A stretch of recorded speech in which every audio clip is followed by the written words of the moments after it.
Okay, so when we go to render form or to put shading into our drawings, one thing that we really have to understand is how light reveals form. If I have an object and it has no light on it, then I can't see it at all. The only reason we can see forms and objects in space is because they are lit. So you'll notice here that I have a sphere lit with one directional light. My face is probably a little darker to make sure that we can only have one light source hitting our sphere right here. And I just want to talk to you a little bit about what we know to be true about light. Some of the things that I'm going to say seem obvious, but the important thing is that you can think this way when you're working in your drawing later. So one thing that we know to be true about light is that the closer an object is to the light, the brighter it's going to be. So for example, the closest part of our ball here to our light coming from this direction is about in this area here. So that's going to be the brightest area because it's closest to the light. And as the ball turns away from the light, you'll see that it gets a little bit darker and a little bit darker and a little bit darker until it hits this very important line here. It's important to know that in Bargue plates and other types of drawing that you may be doing, that one of the things that technical artists will find is the exact division between light and shadow. In this case, our light area is here, and as the ball turns away from the light, there's an exact point where light becomes shadow. And that exact point where light becomes shadow has a lot of different names. Some people call it a terminator line, sometimes it's called a core shadow, sometimes it's called a bedbug line. And the reason it has so many names is because when you are learning how to draw technically well, it's super important to know where your light ends and when your shadow begins. So we have light and we have shadow. We talked about how the brightest part of the sphere is where the light's hitting. That's often the highlight of an object. We also have different kinds of shadow. So one thing that's happening is that we have a cast shadow down here on the paper. Now, what causes a cast shadow is when light is interrupted by an object. In this case, the whole sphere here is interrupting the light's ability to reach this ground plane here. And the result is that there's a shadow being cast here. And it's being cast on both the ground plane, which is down here, and also this back plane up here. You can see very clearly this cast shadow shape. So we have a cast shadow. We also have something called a core shadow. Now we said that there's an exact area where the light meets the shadow, and sometimes that's called a core shadow. If you look very closely in this video, you will see that there's a slightly darker line coming down the sphere here. And what that is the result of how light reveals form. Because what's happening is that everything on this side, as we said, is in shadow.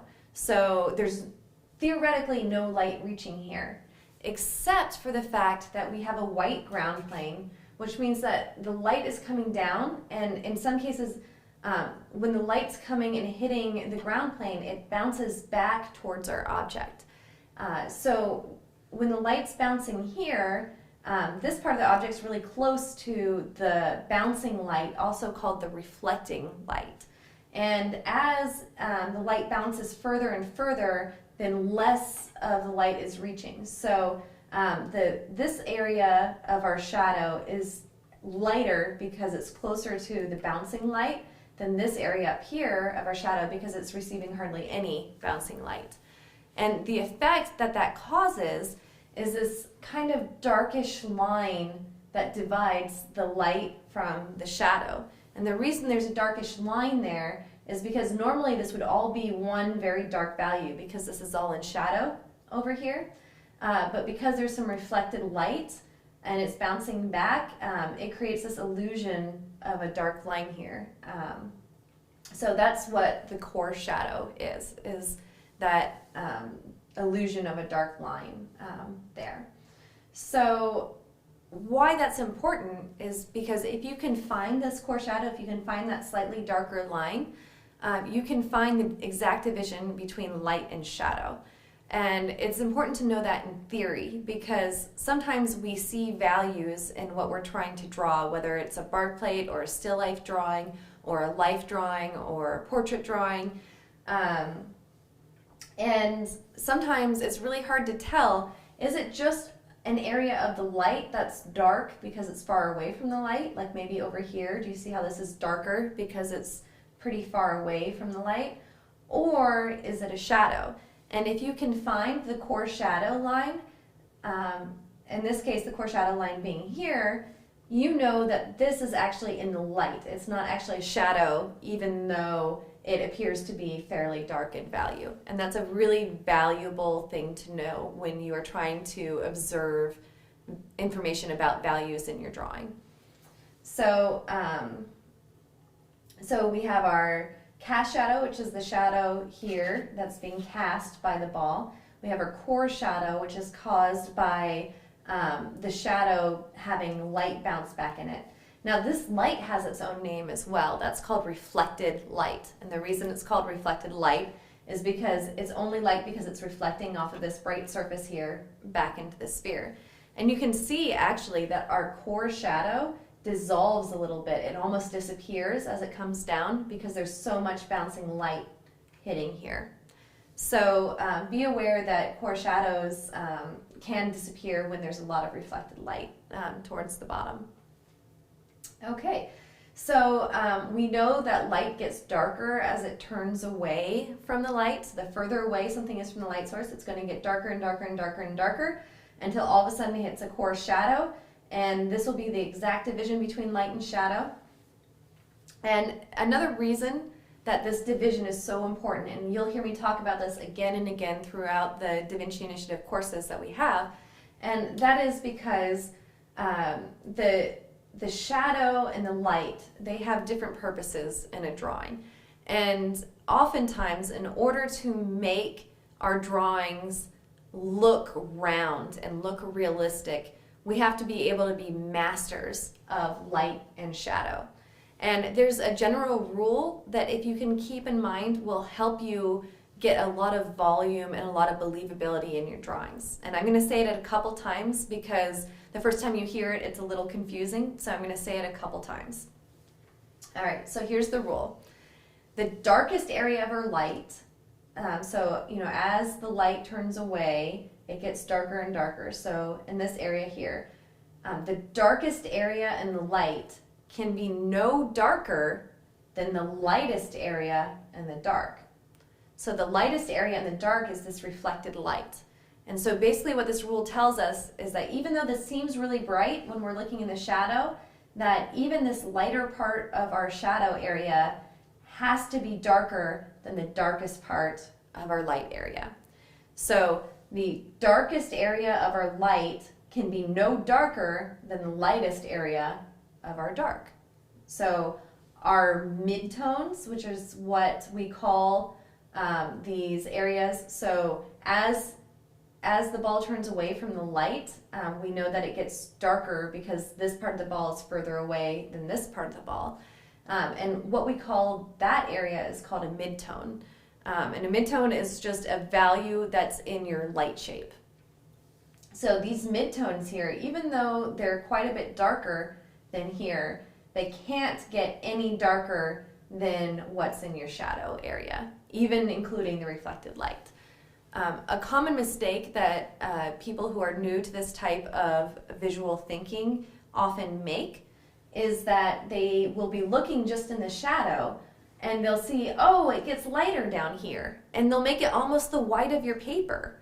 But it only seems that way when we focus in the shadow. If you look at the ball as a whole, there's actually a very small difference in value between this reflected light and the darker area up here of our shadow shape.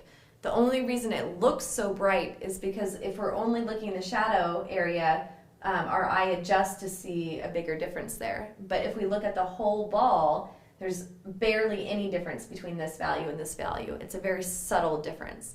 And if we know that this value here in our midtones in our area on the light side, that's the most turned away from the light, if we know that these are a fairly dark value, we know that everything on the shadow side of our terminator line or our core shadow line or our bedbug line or whatever you want to call it, we know that everything on this side of the shadow line has to be darker than anything that's over here. And if you can maintain that hierarchy of values in your drawing, then you will be able to successfully show volume in your drawings.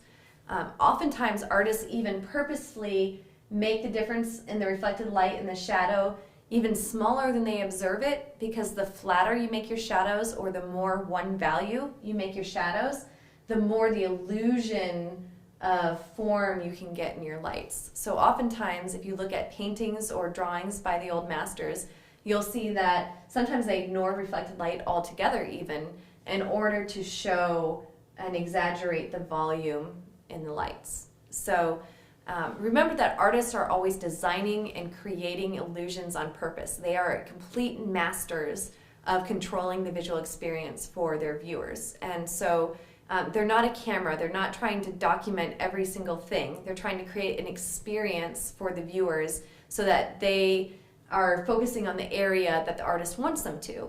And often that means that they want the artist, or they want the viewer to focus on this really beautiful, lit, voluminous area and to not focus in the shadow area. So keep that in mind in your own artworks, that there are a lot of things that artists choose to do and purposefully decide in order to enhance the viewing experience for the people looking at their artwork. So that's a general idea of how light reveals form.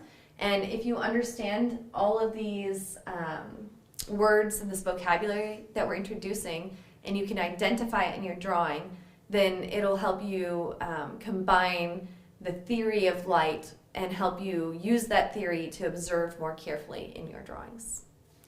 Okay, so with that in mind, I hope that you can now approach the rendering stage or the shading stage of your drawings with a little bit more information and know what to look for in your drawings. So look for the areas that are closest to the light. Look for your core shadows. Look for your shadow areas, and make sure that you're maintaining the hierarchy, that everything in your light is unified and everything in your shadow is unified, and that you don't have reflected lights here that are brighter than any of your darker midtones over here, and you will be well on your way to creating successful drawings.